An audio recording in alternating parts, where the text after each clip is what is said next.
Welcome to my channel Study from Home with Rachna ma'am. Our today's topic is comparison of unlike fraction.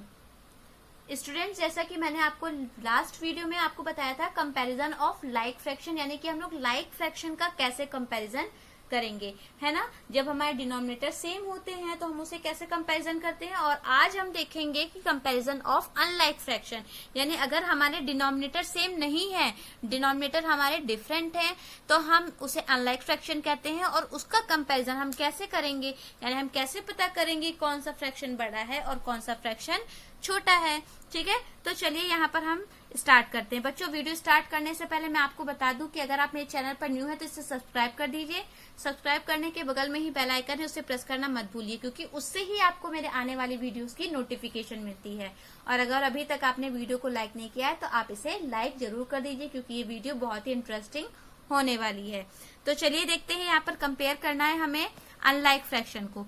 तो एक हमारा है 5/9 और एक हमारा है 9/5, यानी डिनोमिनेटर हमारे क्या है, डिफरेंट है। दोनों डिनोमिनेटर हमारे क्या है, डिफरेंट है, यानी ये अनलाइक फ्रैक्शन है।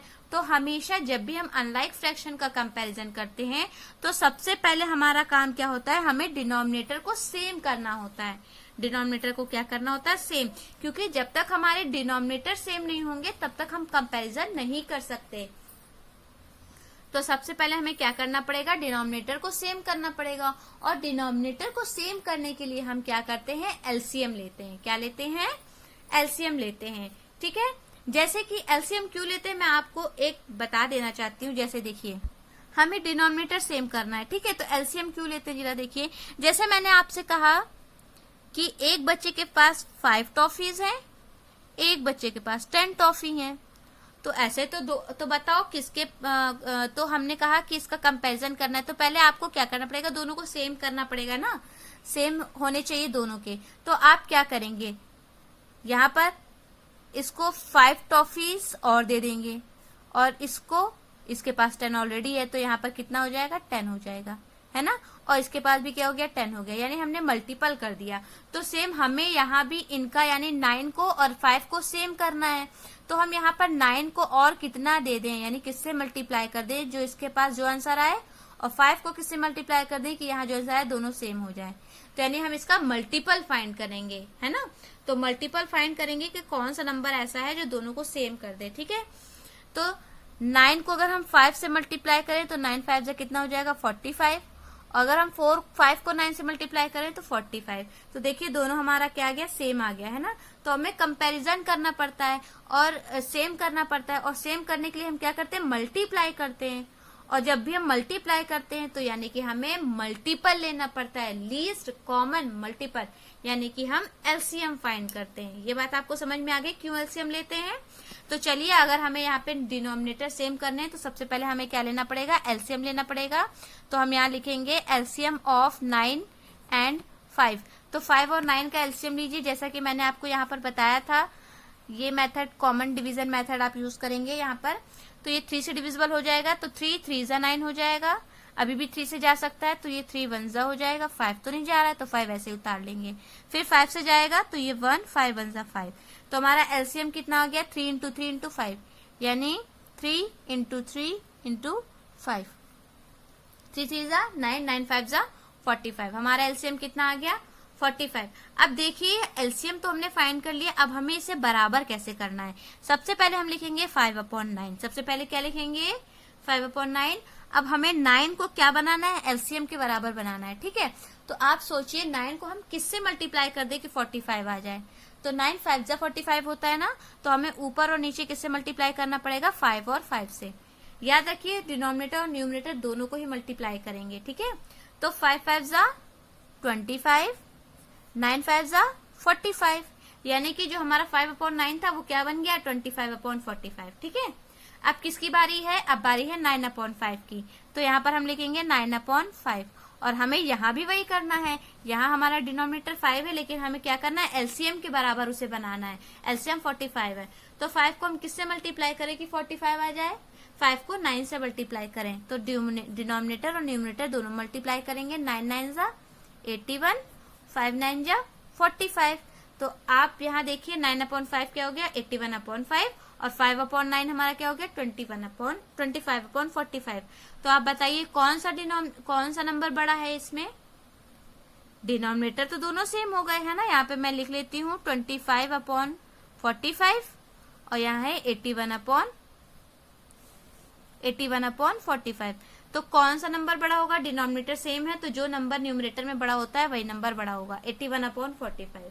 तो हमने कंपैरिजन कर लिया कि ये वाला नंबर यानी जो हमें ये दिया गया था 9/5 वो हमारा क्या है, बड़ा है। 9/5 हमारा क्या हो जाएगा, बड़ा हो जाएगा। ओके, यहाँ पर नेक्स्ट क्वेश्चन देखिए, यहाँ पर भी हमें कंपैरिजन करना है। यहाँ हमने देखा ये अनलाइक फ्रैक्शन है, तो अनलाइक फ्रैक्शन को करने के लिए सबसे पहला स्टेप आपको स्टेप याद रखने, ठीक है। पहला स्टेप एलसीएम, दूसरा स्टेप सबसे पहले 2/7 लिखना है, फिर 3/10 लिखना है, फिर दोनों के डिनोमिनेटर को सेम करना है, ठीक है। उसके बाद कंपैरिजन कर लेंगे। तो चलिए सबसे पहले हमें क्या करना पड़ेगा, डिनोमिनेटर सेम करना पड़ेगा।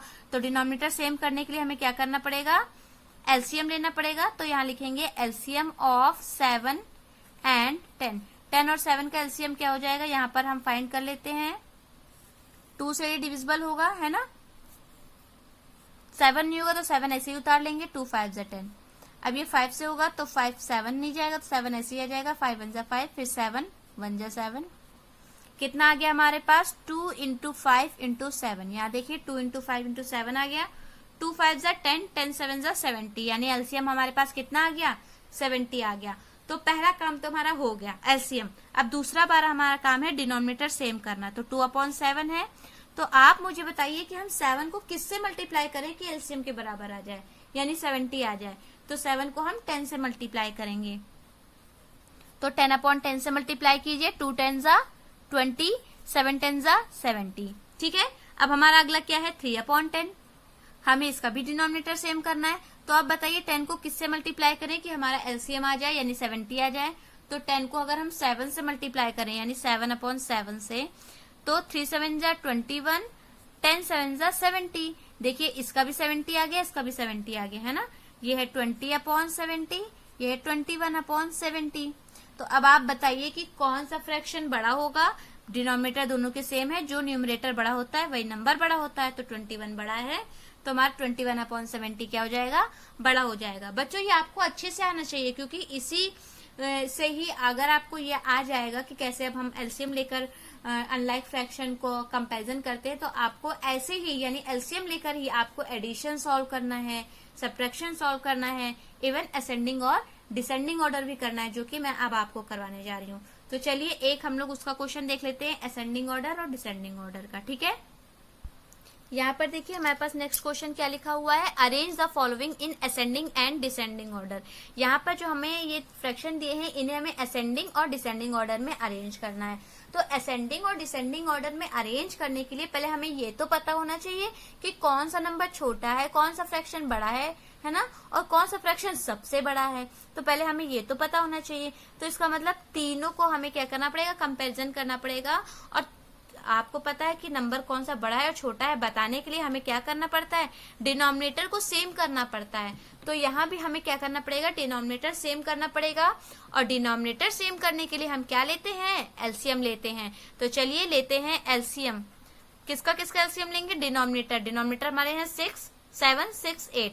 तो एलसीएम ऑफ 7 6 8 क्या हो जाएगा, यहाँ पर हम आपको एलसीएम फाइंड करके दिखा देते हैं 7 6 और 8 का। सबसे पहले ये 2 से जाएगा, तो 2 7 ऐसे आ जाएगा, 2 3 6, 2 4 8, अभी भी 2 से जा सकता है। तो ये आ जाएगा 2 2 4, अभी भी 2 से जा सकता है। तो ये आ जाएगा 2 1 2। अब ये 3 से जाएगा, 3 1 3। अब ये 7 से जाएगा, तो ये क्या आ जाएगा हमारे पास 1 1 1। तो एलसीएम हमारे पास क्या आ गए, एलसीएम हमारे पास आ गए 2 × 2 × 2 × 3 × 7, है ना। तो मल्टीप्लाई कीजिए, 2 2 4, 4 2 8, 8 3 24, 24 को 7 से मल्टीप्लाई करना है। तो 24 को आप 7 से मल्टीप्लाई करके यहाँ पर देख लीजिए, 7 4 28, 2 कैरी, 7 14 15 16 168। हमारा कितना आंसर आ गया, 168 आ गया। ठीक है, अब दूसरा काम तो आप सभी को पता है, सबको लाइन से लिखना है और सारे ही डिनोमिनेटर को एलसीएम के बराबर करना है ना। तो चलिए करते हैं। पहला हमने लिख लिया 1/7 और हमारा एलसीएम कितना आया था 168। तो 7 को हम किससे मल्टीप्लाई करें कि हमारा 168 आ जाए। तो जब भी हमें बड़े नंबर हमें पता हो नहीं होते कि किससे डिवाइड करें, तो हम डिवाइड करके देख लेते हैं। ठीक है, तो 7 को 168 से डिवाइड करके देख लीजिए। 7 2 जा 14, यहाँ पर 2 बचा, 7 3 जा 21, 7 4 जा 28, यानी 24 से डिवाइड मल्टीप्लाई करना होगा। किससे करना होगा, यहाँ पर देखिए 24 से। तो यानी न्यूमरेटर और डिनोमिनेटर को 24 से मल्टीप्लाई करेंगे। क्यों मल्टीप्लाई करते हैं, ताकि हमारा एलसीएम के बराबर आ जाए। ठीक है, 124 जा 24 और 7 को 24 से करेंगे तो कितना आ जाएगा 168। ठीक है, अब अगला नंबर लिखेंगे। अगला नंबर है हमारा 2/6। तो यहाँ पर 6 है, तो 6 को हम किससे मल्टीप्लाई करें कि 168 आ जाए। तो हम यहाँ पर 6 से डिवाइड करके देख लेते हैं। ठीक है, तो 6 1 6, 6 2 जा 12, यहाँ बचा 4 8, 6 5 जा 30, 6 5 जा 30, 6 6 6 6 7 जा 42, 6 8 जा 48। तो यहाँ कितना आ गया 48, यानी हमारा आ गया 28। यानी हमें इसको किससे मल्टीप्लाई करना पड़ेगा 28/28 से। ठीक है, तो 2 को 28 से मल्टीप्लाई कीजिए। देखिए जरा, 2 8 जा 16 का 6 कैरी 1, 2 2 जा 4 और 1 5, और 6 को 28 से करेंगे तब तो ये पता ही आपको 168 आ जाएगा। ठीक है, अब अगला नंबर हमारे पास आया 3/8। तो 3/8 को अब हमें किससे मल्टीप्लाई करें कि 168 आ जाए। तो 8 से डिवाइड करके देख लेंगे यहाँ पर। ठीक है, 8 को 168 से, 8 2 जा 16, 8 2 जा कितना हो गया हमारा 16, फिर हमने 8 उतारा, 8 1 जा 8 आ गया 21 बार में। कितनी बार में 21। तो हमें यहाँ न्यूमरेटर और डिनोमिनेटर को 21 से मल्टीप्लाई करना होगा। 3 1 जा 3, 3 2 जा 6, यहाँ 8 को 21 से करेंगे तो 168 आ गया। अब यहाँ आपको क्या करना है, असेंडिंग ऑर्डर एक बार अरेंज करना है। तो यहाँ पर लिख लेते हैं पहले असेंडिंग ऑर्डर। ठीक है, आपको एक बार किसमें, एक बार असेंडिंग ऑर्डर में और एक बार डिसेंडिंग ऑर्डर में। तो चलिए बताइए, असेंडिंग क्या होता है, स्मॉलेस्ट टू ग्रेटेस्ट, यानी सबसे पहले सबसे छोटा। तो इसमें से डिनोमिनेटर तो सबके सेम हो गए 168, तो सबसे छोटा नंबर कौन सा हुआ 24, यानी सबसे पहले हम लिखेंगे 24/168। फिर इससे बड़ा नंबर हमारे पास कौन सा आ गया 56 वाला, 56/168, और सबसे बड़ा नंबर 63/168। तो ये हमारा असेंडिंग ऑर्डर में क्या हो गया, अरेंज हो गया। ठीक है, इसी तरह अगर हम इसे डिसेंडिंग ऑर्डर में अरेंज करें, तो डिसेंडिंग ऑर्डर में सेम इसी का अपोजिट होता है। डिसेंडिंग ऑर्डर क्या होता है, ग्रेटेस्ट टू स्मॉलेस्ट, यानी सबसे पहले हमें क्या करना पड़ेगा, ग्रेटेस्ट नंबर लिखना पड़ेगा, यानी 63/168, फिर उससे छोटा 56/168, फिर सबसे छोटा नंबर 24/168। तो यह देखिए, आपने बहुत ही इजी तरीके से, जैसे हम लोग ने कंपैरिजन वाला किया था, सेम वैसे ही असेंडिंग और डिसेंडिंग ऑर्डर वाला भी है। ठीक है, तो बच्चों मैं आशा करती हूँ कि आपको ये वीडियो जरूर पसंद आई होगी, है ना।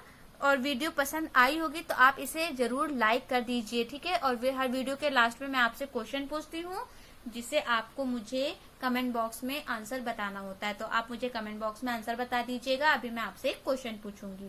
ठीक है, वीडियो को ज्यादा से ज्यादा शेयर कीजिए, और हर वीडियो के डिस्क्रिप्शन बॉक्स में मैं अपना फेसबुक का लिंक सेंड करती हूँ। आप उस लिंक पर जाके मेरे फेसबुक पेज को लाइक कर सकते हैं, वहां आप मुझसे जुड़ सकते हैं। Okay, thank you.